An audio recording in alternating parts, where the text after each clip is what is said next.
Morning all. What we're going to do today is dig into some piano chords, and in particular I want to kind of demystify the process whereby that you kind of often come across on YouTube and lots of other places, whereby a piano player takes a reasonably straightforward chord progression and makes it kind of cool and complicated and fancy sounding, you know. So you start off with something that is very kind of plain vanilla chords or relatively plain vanilla chords, but you wind up with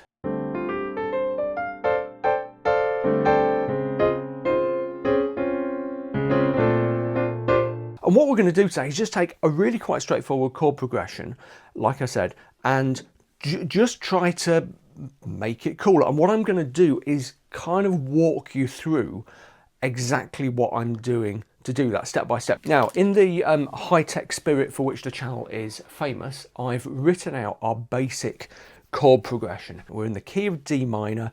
We've got one bar, one measure, which we're going to assume is a 4 beats for each chord. This is actually a chord progression I've used before. A few years ago I posted a video called it was something like a beautiful dark minor chord progression, and it used this. The thumbnail is kind of a lit match stood between the keys of my piano keyboard, which was horrendous breaches of health and safety went on to make that thumbnail. Anyway, this is that progression. So if you're just getting into chords, you might want to check out that video as well, because it's very short and we'll explain some of the basics here. But this was the progression we used: D minor, F over C, B flat major 7, C sus, and then a kind of variation on it. Let me just play through those chords a second and kind of shout them out as I go, just so you know where we're going. So we've got D minor, F over C, that's a slash chord, okay? So F but with a C in the bass. B flat major 7, okay, which is that chord. You'll see, by the way, on here, I've written it with a little triangle. Okay, often a very common thing you'll see in a jazz chord notation, especially if you see that little triangle, it's just short for major 7. Although it also carries a bunch of other implications, which we'll talk about in a second. Okay, so B flat major 7 to C sus. Yeah, and that's the end of bar 4, measure 4, and then it kind of repeats but with some slight changes. So then we've got D minor, then A minor 7. So there's a basic A minor chord, there's the 7th on top of it, then just a regular B flat chord, and then in the final measure we've got 2 beats of F and 2 beats of C. Yeah, so you can play around with that progression.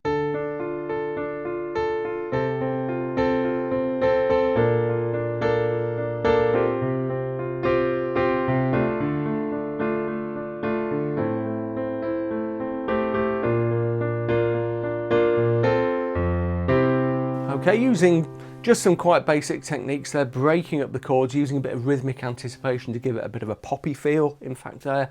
But it's all relatively straightforward. So the question is, how do we go from that, okay, nothing really kind of to frighten horses there, those are all quite straightforward chords, which if you've been playing the piano just for a little while, just getting your head around chords for a little while, you will be on top of.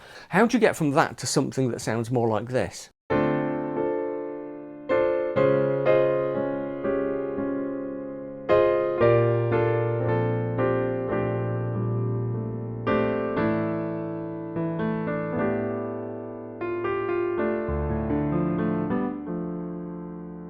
What's kind of process? Because what I've just played, those chords I've just played there, actually map harmonically onto our first bunch of chords here. Yeah, and what we're doing is using a process of extension and substitution to take these quite basic chords and make them into that quite cool sound. Let me show you the chords that I was using there. As you can see, this progression is relatively similar. Yeah, let's just have a look at it. We're starting with D minor 7, so I'm just sticking the 7th on there. We'll talk about that in a second. But then instead of the F over C chord, we've got D flat major 7. Yeah, so instead of going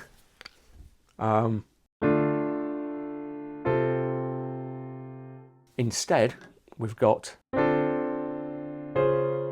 You know, we've got that kind of non-diatonic, that richer D flat major 7 sound. Then we're to B flat major 7, just like we were in the original progression. And then for our kind of our tension chord, our dominant light chord at the end, if you're familiar with that kind of terminology, I've got A minor sus rather than C sus.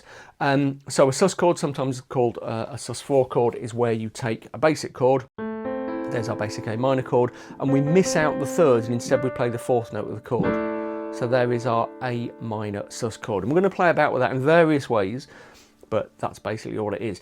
And then in the second half, again, this will map onto the original progression. We've got D minor 7 to start with again, then B flat minor 7 and A flat major 7 in the same bar. Let's just look at those two chords.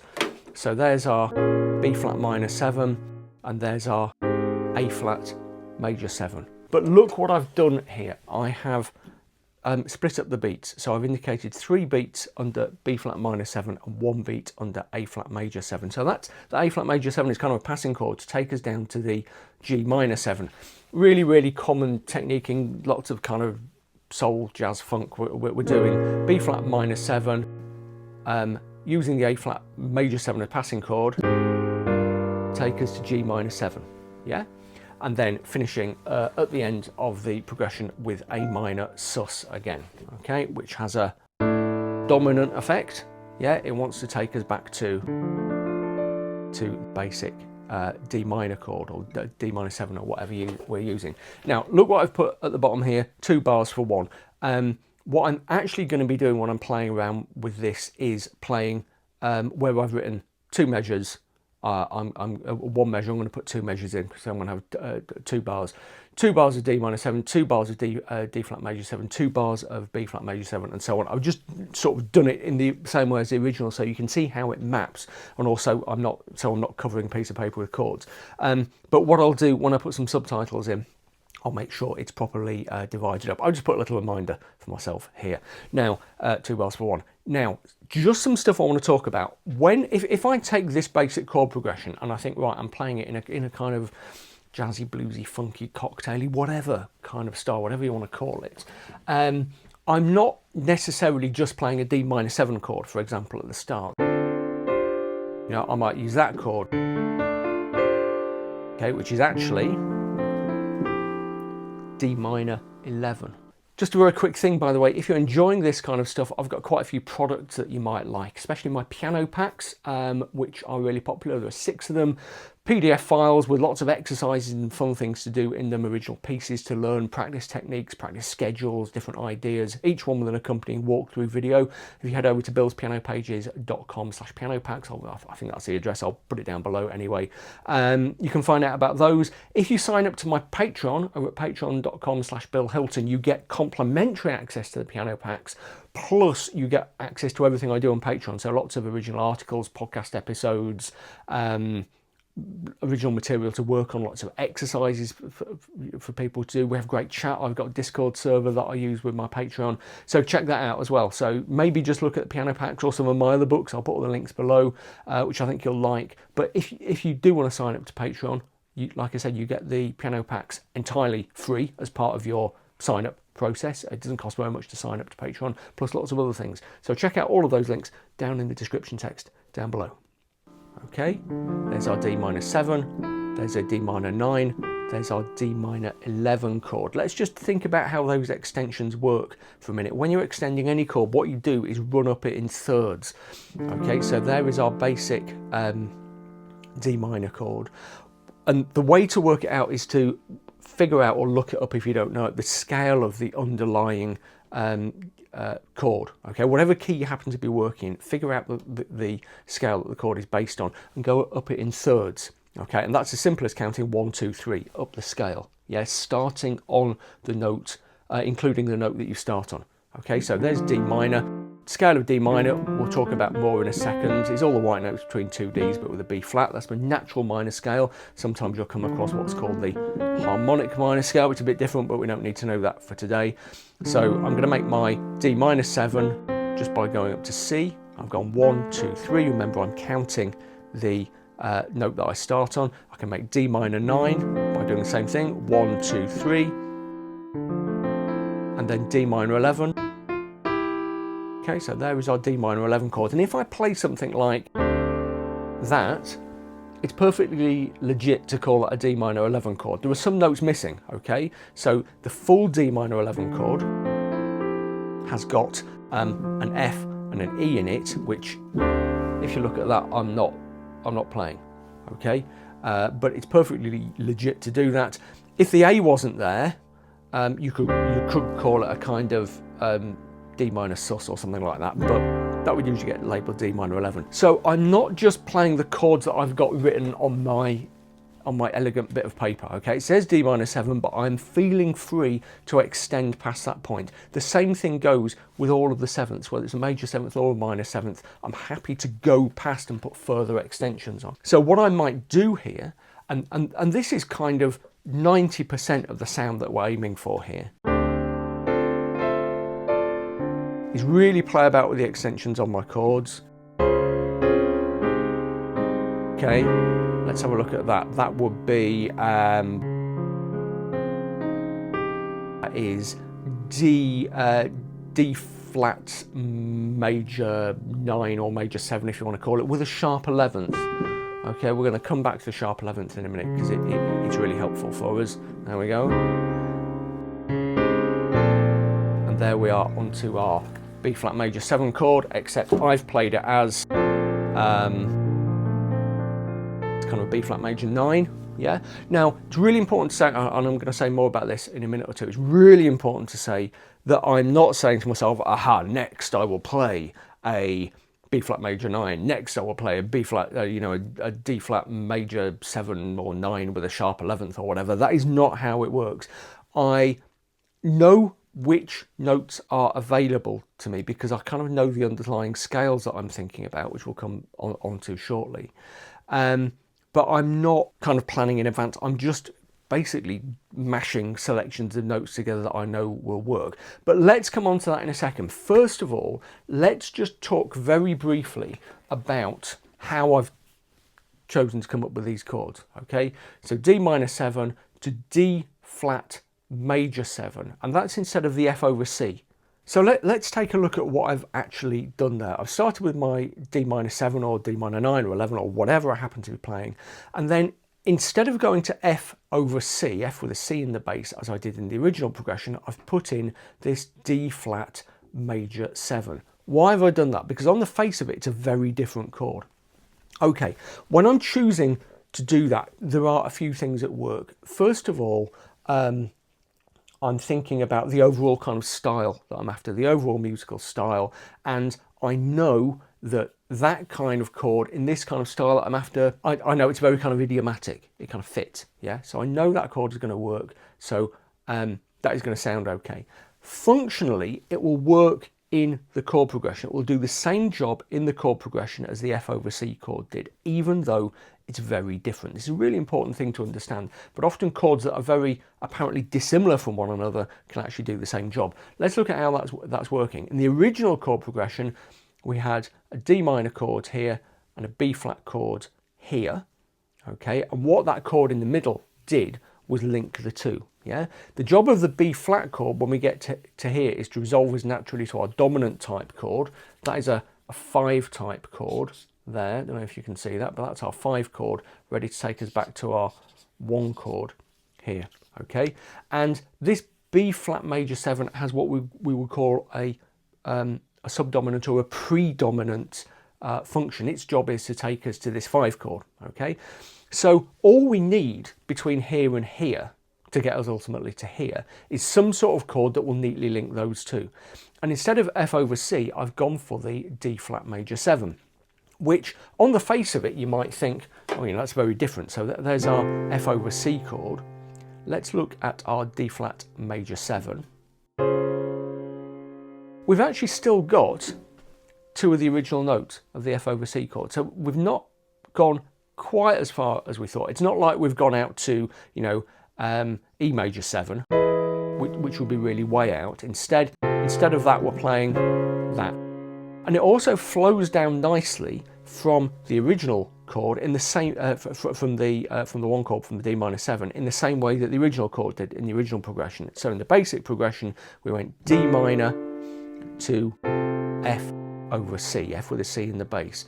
Whereas in our revised progression, in our kind of jazzed up progression, we're going from D minor 7, D flat major 7. Can you see I've got the same thing going on? I've got proximal notes in a downward direction. So much of harmony, so much of making progressions work is about finding shared notes, as we did there, with the F and the C's like the original chord, but also proximity matters so much, yeah? So going down, using the shared notes, using the similar movement as we did in the original, and that will take us just as effectively as the F over C did to a B flat major 7.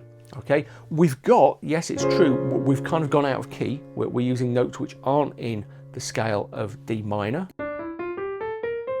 our natural minor scale of D, okay, but it doesn't matter because we're resolving back to a chord that definitely is within there. And the same principle happens in the second part of the progression.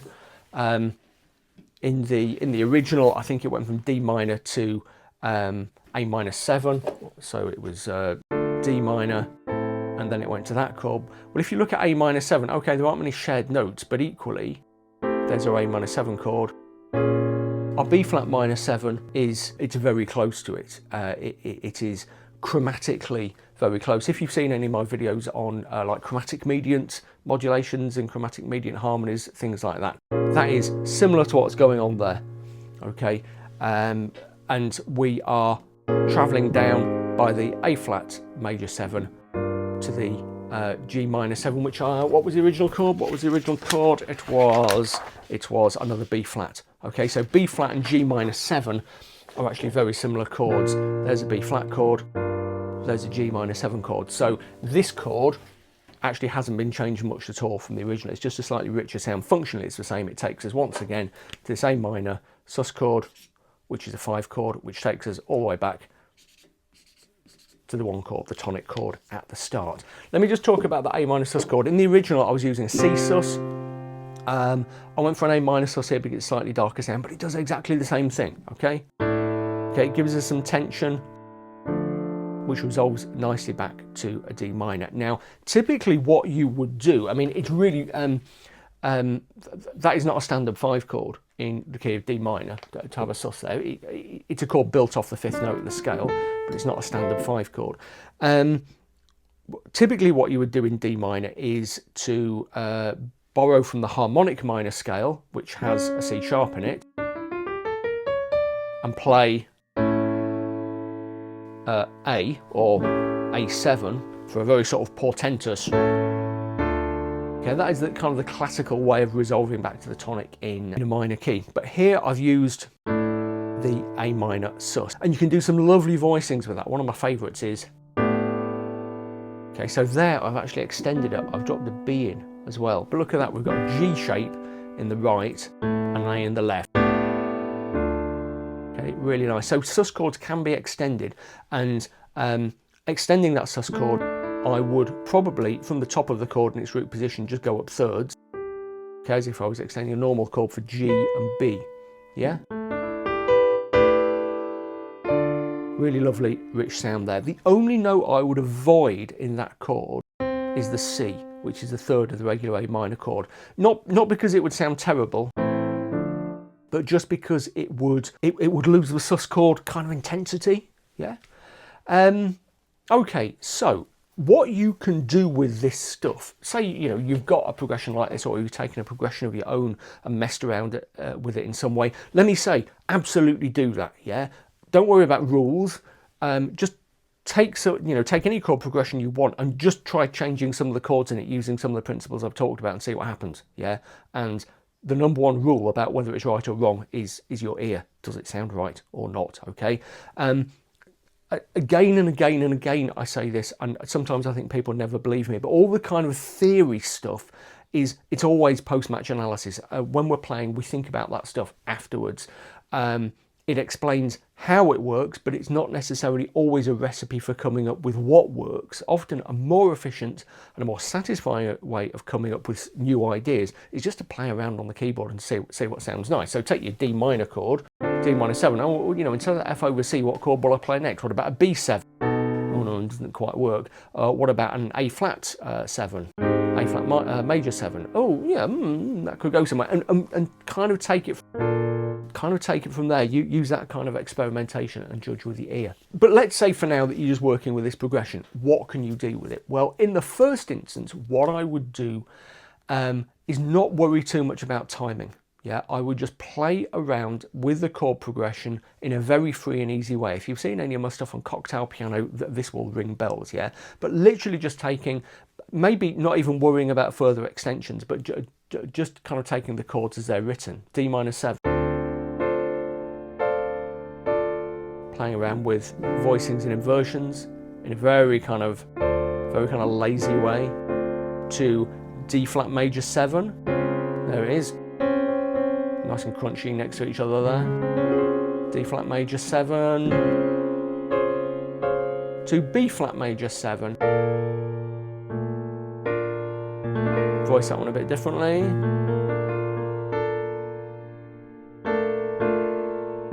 To A minor sus, and do that with the whole progression. And if you're just getting used to this kind of thing, I would do that for a long time. Okay, kind of make it habitual to just sit down and play through the progression in lots of different voicings and inversions. And when I say a lot, like do it a lot for several weeks if you're just getting kind of happy with this. Something I've thought about a lot recently is the way, because you know I talk to a lot of adults. My whole kind of thing is that I teach adults to play the piano, and often adults are chasing progress. I want progress, I want progress, I want to see something better, I want to see something better. And seeing my eldest son learn the piano, because he's really started in earnest for the past few years, he's now 10, has really kind of revolutionised the way I think about this. He's shaping up pretty well. And he does really what I did when I was a kid. He's not bothered about progress. He's got, you know, me and his mum and his piano teacher standing behind him with a big stick saying, you know, do your practice, do your practice, do your practice. But left to his own devices, he will just literally play. And he's got one or two things, you know, a couple of tunes, a couple of simple chord progressions. In the jungle, he's working on it at the minute. In the jungle, the mighty jungle. And he will just play it over and over and over and over and over. And he'll try doing it in different ways. He'll come up with little variations. But he's not sat there saying, oh, does this sound good? Does this sound not good? Oh, I need to make progress. Why isn't this working? He's not asking all those questions. He's just playing. Yeah. And that is something that we as adults can massively learn from. Okay. I might rant about this again more in a few minutes, but you've got to kind of make the leap of faith and not be forever reaching after reasons why and thinking about, oh, why doesn't this work? Oh, I sound terrible. Just play. Yeah, that I think with this stuff is the secret of success. But what if you want to make it a bit cooler still? Well, like I said, you can pursue higher chord voicings. Okay, so D minor 7. Figure out what the ninth is. Yeah, put that in. What I'm doing here when I choose a chord voicing, say I get that one, which is D minor, a D minor 11 voicing. Yeah, D minor 11. Let's play it here. I am not thinking too hard about the chord shape. I'm doing a lot of mashing together of notes, knowing what the underlying scale that I'm using is. Okay. So there's my D minor scale. I know that if I just mash, this sounds terribly amateurish, if I just mash together a bunch of notes from that scale, it will sound okay. I'm going to avoid the B flat, okay, for reasons we'll maybe touch on later, but any kind of, you know, of those notes and the C are going to be fine. So basically the D minor pentatonic plus the second, I know it's going to sound okay. I'm not going to play them in that tight a voicing, but taking anything like that is going to be, yeah, that's a pretty good sound. What else can I do? Let's go.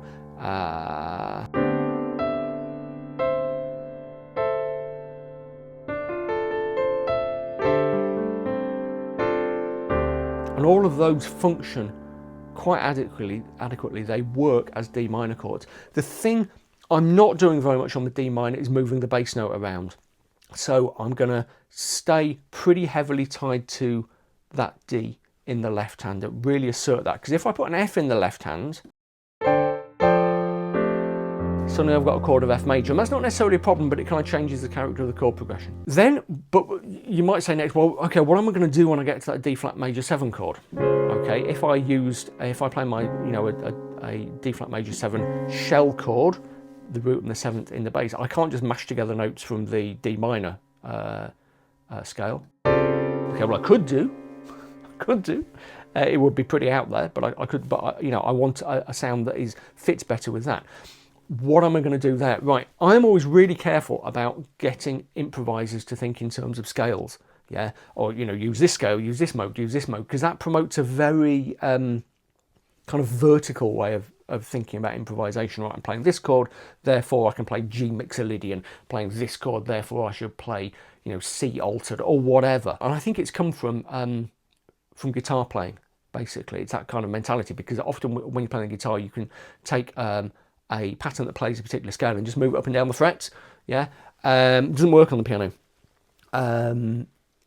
So I try to discourage that. However, it is also sometimes useful, and a place where it's useful is here, because we want to construct some sort of chord. We want to play around with our D flat major 7 chord, or major 9, or major 7 sharp 11, whatever we're going to call it. But we don't want to be thinking too hard. We just want to have the kind of notes falling under our fingers. What I would do here is think about a kind of D flat scale underneath. There is our D flat major scale: D flat, E flat, F, G flat, A flat, B flat, C, D flat. I would change it by one note. Instead of playing G flat, I'd play G natural. And that gives us, if you want to know the technical terminology, D flat Lydian. Okay, a Lydian scale is a major scale but with a raised 4th. So there's a scale of C major. There's C Lydian. Yeah. Now Lydian has particular characteristics. It's often called more major than the major. It has that very bright sound. Its advantage for us here is that if we've got that G, which we can play around with, the sharp 11th, okay, because there's our D flat major 9, our regular D flat major 11, if we're going up a third in the scale, would bring us to that G flat, but that's a bit too crunchy, doesn't really fit.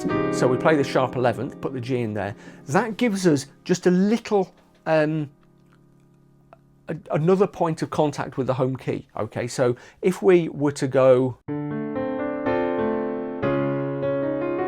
that sounds like we've changed key, but if we keep the Lydian with its slight instability in that sharp 11th, that will just keep us hanging onto D minor, kind of like, you know, Wile E. Coyote, just kind of hanging off the edge of a cliff by one little fingertip or whatever.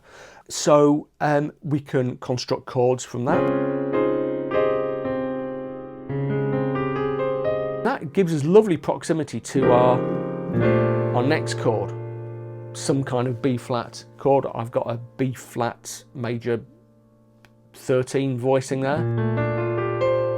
Okay, and again, there I'm not thinking, aha, you know, next from here. I'm not thinking I'm going to play B flat major 13. I'm just finding a chord pattern that I know, a chord shape that I know, and often that is a very useful way of doing things, having a sense of how these things feel under your finger, and just going there. And there I'm just using a B flat scale. Okay. And the scale I'm using is B flat Lydian, which is the same notes exactly as a D flat natural minor scale. Okay, it means we've got the E natural in there. Okay, so you could just think of it about going back to the D minor scale.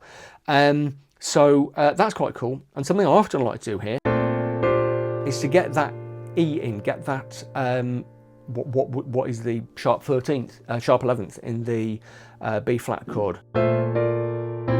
That's a lovely sound, isn't it? And then that takes us really nicely to the,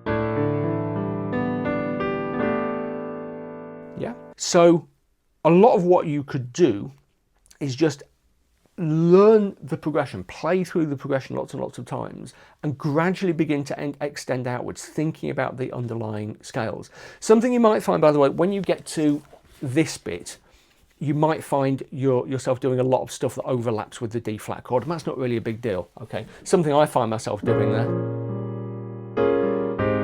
is actually bringing in the anticipation, the passing chord a little bit earlier than maybe it's suggested. Okay.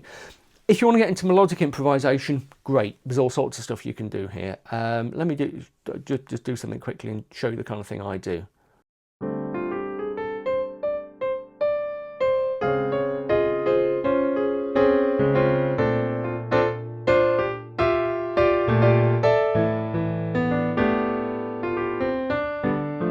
Well, do you see that?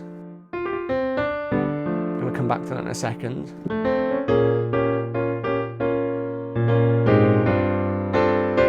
Okay, landing, you know, kind of pretty neatly there on the G minor 7, and we're going to go to the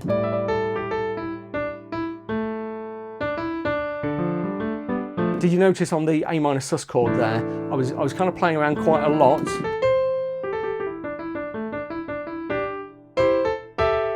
But I was avoiding the note C, except and maybe it's just a little passing note. So we've got our A minor sus, whatever we're going to do with it. And I'm just dropping that C in right at the end of the passing note on that little twiddle. That's a really nice one. Did you see what I did? I stopped and mentioned it, didn't I? It's a nice sound. Okay, that is basically taking the B flat that is naturally occurring in the scale of D minor and sharpening it and making it B natural. If you wanted to think in terms of scale, D Dorian scale, which is basically the same notes as F Lydian, D minor and F major being relative keys to one another. But again, don't worry too much about the rocket science. Just think, oh, that sounds cool. You know, if I were moving this into another key, how would I do that in that key? That's always a good exercise to do. So I would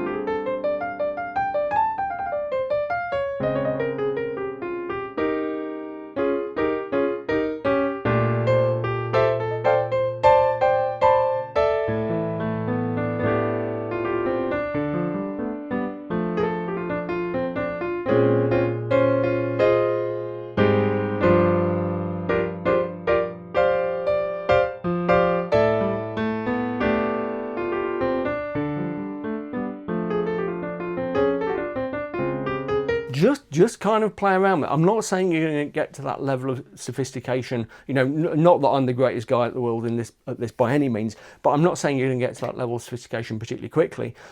Just playing around with the chords is going to really help you though, I think. Okay. If that has been useful, let me know down in the comments. Check out my stuff, check out the piano packs, check out my Patreon. Always glad to see people on there. And yeah, happy piano playing. And I hope also you like this. I'm trying to do less stuff in my videos, less graphics, less cuts, stuff like that. I'm just trying to sit down and talk. Let me know what you think about that. Okay, I hope you're all well. I'll see you soon.